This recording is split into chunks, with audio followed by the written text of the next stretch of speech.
본문의 생명의 말씀은 요한복음 18장 15절에서 18절 그리고 25절에서 27절입니다. 함께 읽겠습니다.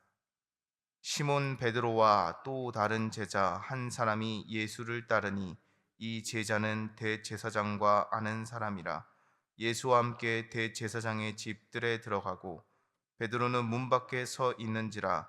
대제사장을 아는 그 다른 제자가 나가서 문 지키는 여자에게 말하여 베드로를 데리고 들어오니, 문 지키는 여종이 베드로에게 말하되 너도 이 사람의 제자 중 하나가 아니냐 하니, 그가 말하되 나는 아니라 하고, 그때가 추운 고로 종과 아랫사람들이 불을 피우고 서서 쬐니 베드로도 함께 서서 쬐더라. 25절입니다. 시몬 베드로가 서서 불을 쬐더니 사람들이 묻되 너도 그 제자 중 하나가 아니냐? 베드로가 부인하여 이르되 나는 아니라 하니, 대제사장의 종 하나는 베드로에게 귀를 잘린 사람의 친척이라 이르되 내가 그 사람과 함께 동산에 있는 것을 내가 보지 아니하였느냐? 이에 베드로가 또 부인하니 곧 닭이 울더라. 아멘. 사랑하는 성도님, 오늘 말씀은 너무나 잘 아는 말씀입니다. 예수님께서 붙잡혀 가셨을 때 베드로도 그의 뒤를 졸졸 따라가다가 그 예수님을 3번이나 부인하는 그 장면입니다. 수제자라고 일컬어지던 베드로였는데 예수님과 자그마치 3년이나 동행했는데 예수님을 따르기 위하여 그가 가진 모든 것들을 버리고 예수님을 따라왔는데 베드로는 가장 중요한 순간에 예수님을 부인하고 있습니다.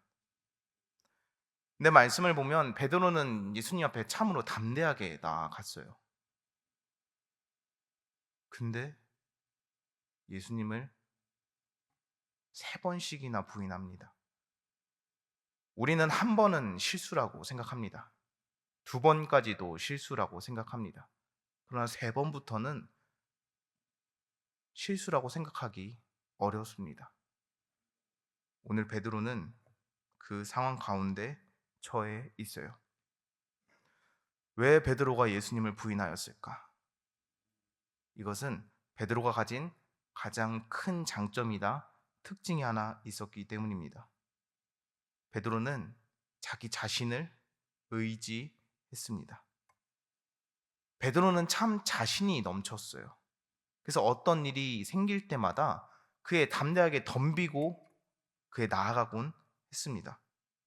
한 예로 예수님께서 바다 위를 걸어서 베드로에게 올 때 베드로는 그것을 보고 자기도 바다 위로 뛰어들었어요. 그러나 결국 베드로는 거기서 믿음이 흔들려서 빠졌습니다. 그리고 그 이외에 또 예수님께서 겟세마네 동산에 올라가기 전에 베드로에게 얘기합니다. 근데 이때 베드로는 또 담대하게 이렇게 얘기해요. 다 버릴지라도, 모두가 주님을 버릴지라도 나는 결코 버리지 않겠습니다. 이 마음이 잘못됐다는 게 아니에요. 우리도 꼭 그렇게 얘기합니다. 우리의 가족에게, 나의 친지에게 우리는 그렇게 얘기합니다. 그러나 정작 그 상황이 되었을 때 우리는 어떻게 행동할지 알 수 없어요. 그리고 특히 영생을 얻고자 하는 길에 선 이 신앙생활의 여정에서 우리의 자신감은 한낱 바람에 불과합니다. 사탄은 끊임없이 우리를 영생으로부터 멀어지게 하려고 합니다. 이미 예수님이 승리하여서 우리에게 주신 그 영생을 어떻게든 우리에게서 끊어내려고 해요. 이 땅에서 누리는 것으로 만족하여라. 이 땅에서 얻는 것과 듣는 것으로 만족하여라. 어떻게든 끊어내려고 합니다. 그러나 그 안에 우리를 가장 혼란에 빠뜨리는 것은 바로 우리의 자신감이에요. 그래서 성경은 이 자신감을 이렇게 표현합니다. 잠언에 자기의 마음을 믿는 자는 미련한 자. 그리고 또 고린도전서에 이렇게 증언합니다. 그런즉 선줄로 생각하는 자는 넘어질까 조심하라. 사랑하는 성도님, 우리가 자신감을 가지는 것은 세상 사는데 분명히 도움이 됩니다. 자신감만으로 얻을 수 있는 것들이 세상에선 많습니다. 그러나 주 예수 그리스도와 동행하는 길에 자신감은 그 어떤 이득도 주지 못합니다. 주 예수 그리스도와의 동행의 길에 단 하나, 기도만이 도움이 된다. 기도만이 그 동행의 길에 손잡는 역할을 한다고 성경은 증언해요. 예수님께서 분명히 이 겟세마네에서 이렇게 말씀하시지만 이 제자들 그리고 베드로는 이것을 하지 않았습니다. 그것이 바로 기도였어요. 예수님께서 분명히 베드로에게 그리고 다른 제자들에게 이렇게 말합니다. 시험에 들지 않게 깨어 있어 기도하라. 근데 이 마태복음 말씀의 바로 다음을 보면 이렇게 증언해요. 그런데 그들은 기도하지 않고 잤다.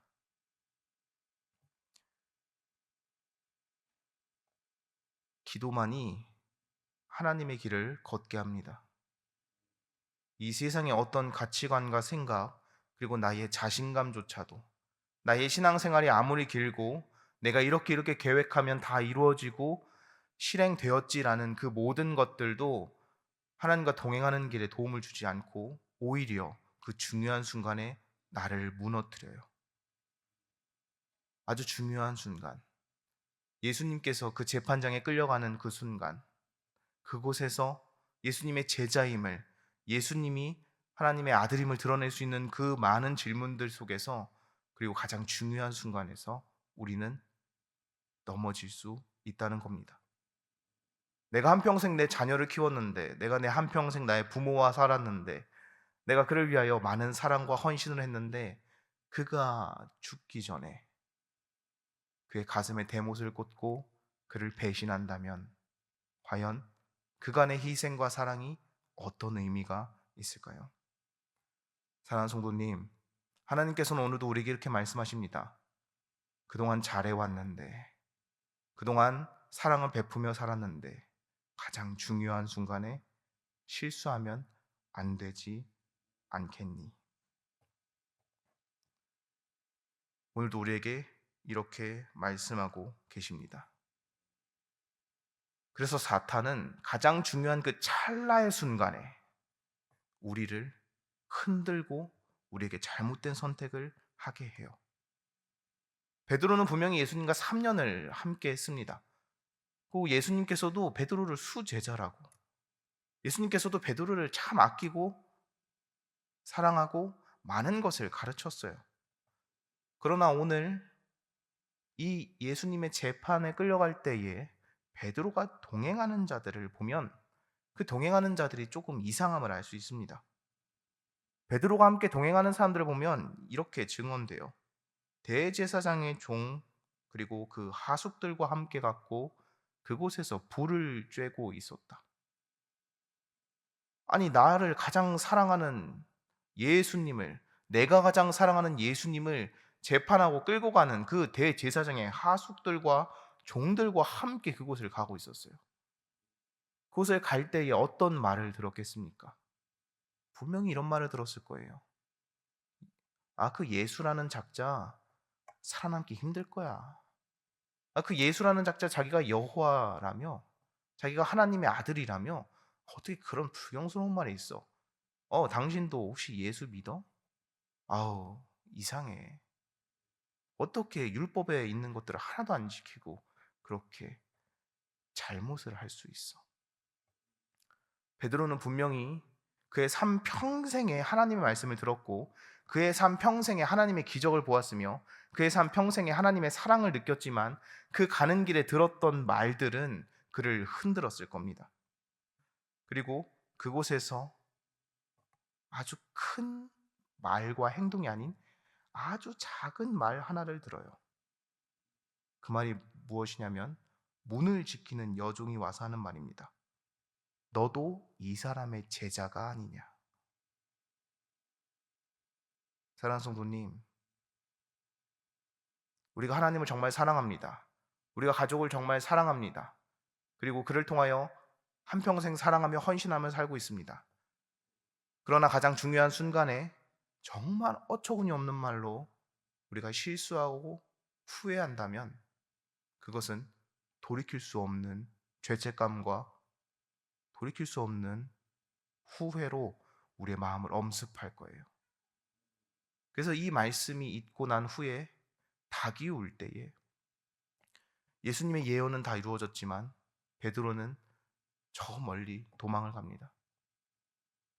그리고 후에 예수님께서 부활하셔서 베드로 앞에 나타나서 베드로의 성격과 기질을 무시하는 것이 아니라 그에게 물어봅니다. 내가 나를 사랑하느냐? 그것을 자그마치 3번이나 물어봐요. 그리고 그때 베드로는 눈물로 회개합니다. 사랑하는 성도님, 우리가 신앙의 여정을 갈 때에 분명히 하나님께서 좋은 사람들도 붙여주실 겁니다. 그러나 세상의 뉴스와 좋지 않은 사람들도 우리 주위에 꼬일 거예요. 그리고 그들은 우리에게 부단히 말할 겁니다. 그 가는 길이 허망하지 않니? 보이지도 않는 거. 다음 세대는 점점 줄어든다는데. 아이들은 더 이상 교회에 관심이 없다는데. 계속 교사로, 공동체로, 그 이외의 것들로 헌신하겠니? 그럴 바에 차라리 가족을 챙기는 게 낫지 않겠어? 그럴 바에 차라리 자기 개발을 하는 게 낫지 않겠어? 그럴 바에 차라리 쉬는 것이 낫지 않겠어? 분명히 이런 파리들이 꼬여 우리의 마음을 흔들어 놓을 겁니다.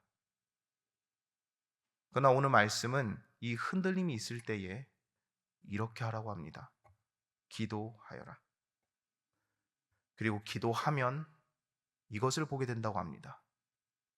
너의 삶에 예수님이 동행했던 흔적들이, 너의 삶에 하나님의 말씀들이, 그리고 너의 삶의 주관자요 이 세상의 창조주가 누구인지.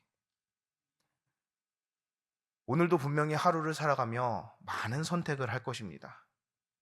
오늘도 분명히 눈 감았다 뜨면, 정신없이 움직이다 보면 어느덧 다시 눈 감고 자는 시간이 되었을 거예요. 내가 오늘 어떻게 살았는지도 돌아볼 시간도 없이, 내가 오늘 어떻게 살았는지 생각할 시간도 없이 그렇게 다시 잠에 들 것입니다. 그러나 성도님, 오늘 말씀은 우리에게 이렇게 이야기합니다. 기도하여라. 기도할 때에 나의 사랑하는 수제자인 베드로가 했던 실수가 아닌 내가 이끄는 대로 가장 중요한 순간에 허망한 것으로, 그리고 아주 가벼운 말로 실수하는 것이 아니라, 후회하는 것이 아니라 나를 찬양하고 내가 예비하는 길을 가게 할 것이라고 오늘도 말씀을 통하여 우리에게 이야기하고 계십니다.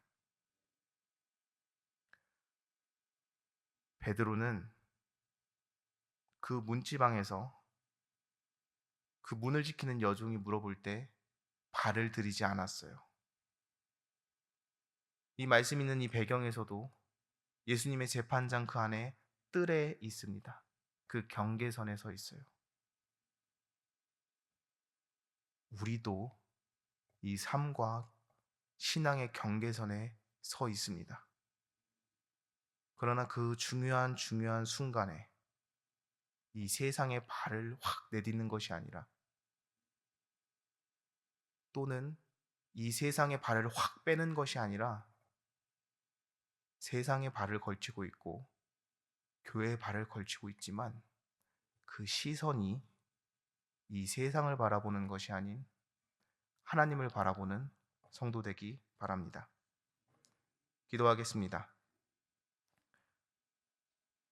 하나님 감사합니다.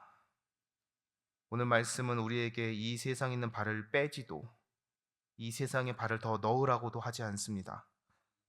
오로지 우리에게 그 있는 그 자리에서 이 세상과 교회 안에서 오로지 그 시선을 하나님께 두라고 말씀합니다. 그리고 우리에게 기도하라고 말씀하십니다. 기도만이 사탄을 이길 능력이요, 기도만이 영생을 맛보게 하는 것이며, 기도만이 이 신앙의 여정을 완성할 수 있는 힘이라고 말씀하고 있으니 오늘 기도로 시작합니다. 오늘의 순간순간과 오늘 삶의 모든 것들을 통하여 주님 영광 받으시고, 그를 통하여 복음을 전하는 삶 되게 하시며, 나의 삶을 통하여 합력하여 선을 이루소서. 또한 이 시간 기쁜 마음으로 하나님께 헌금 냅니다. 헌금 내는 손길마다 주님 축복하여 주시고, 이 헌금을 통하여 이곳에 있는 자들은 더욱더 하나님을 사랑하게 하시며, 이 헌금의 기도 제목 따라 주님 합력하여 선을 이루사 기도의 제목자요 간증자 되게 하여 주옵소서. 감사합니다. 살아계신 예수님의 이름으로 기도드렸습니다. 아멘.